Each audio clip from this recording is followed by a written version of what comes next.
In a small village, hidden deep in the dense Carpathian forests, there was a lake that the elders spoke of in hushed tones.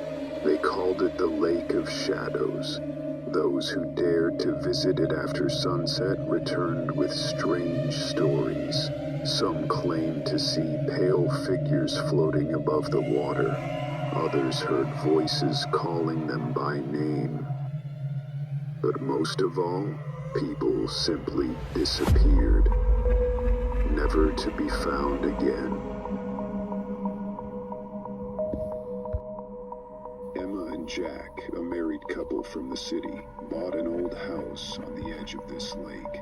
They wanted to escape the chaos of city life and find peace. The house was run down with cracked walls and a sagging roof, yet it had a certain magic that drew the couple to it like moths to a flame. Well, ready to start our new life? Jack said with a smile as he helped Emma carry in the boxes. The first few days passed peacefully. The forest and the lake surrounding the house seemed perfect. Fresh air, bird song. But at night, things began to change. Emma woke up a few times to the loud splashing of water. She thought it was fish, but one night, when she stepped out onto the porch to check, she thought she saw a figure standing in the middle of the lake. It was tall, unnaturally thin, and the mist seemed to wrap around it, forming strange patterns. "Jack, I saw someone near the lake," she said the next morning. "Maybe it's just some hikers?" "Don't worry, it's safe here," Jack assured her. But Emma no longer felt safe. On the third night, things got worse. Emma woke up again, but this time it wasn't the splashing that disturbed her. It was a whisper, quiet, insistent. It came from just outside the window. "Emma, Emma." She froze. Slowly, she turned her head toward the window and saw a pale hand pressed against the glass. But the worst part was that the face outside was her own. She screamed so loudly that Jack ran in from the next room. But when he looked out the window, there was nothing there, only the mist above the lake.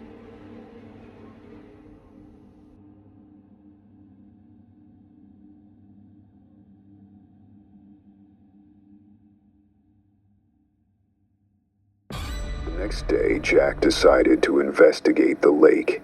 He grabbed a flashlight and a boat, determined to row to the middle. Emma begged him not to go, but he brushed her off.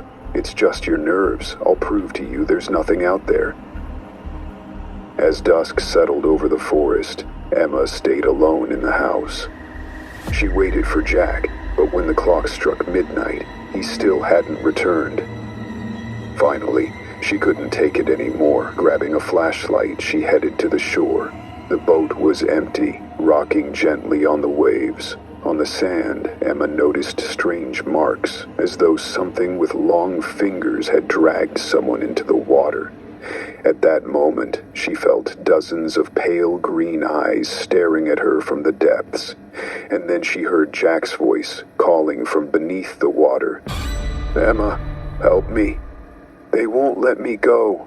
She ran into the water, but before she could take more than a step, something grabbed her legs. The water coiled around her in an icy grip, and Emma felt herself being pulled under. In her last moments, she saw faces, men, women, children, all silently staring at her, and in their bottomless eyes, she saw Jack. He reached out to her, but instead of fingers, his hands had long, spindly claws. The next morning, an old fisherman passing by noticed an empty boat bobbing on the lake. On the shore, he found only 2 sets of footprints leading to the water, with none returning. The house on the lake's edge was empty once again, but the locals say that now, near the water, you can see 2 figures. They call to anyone who dares to come too close.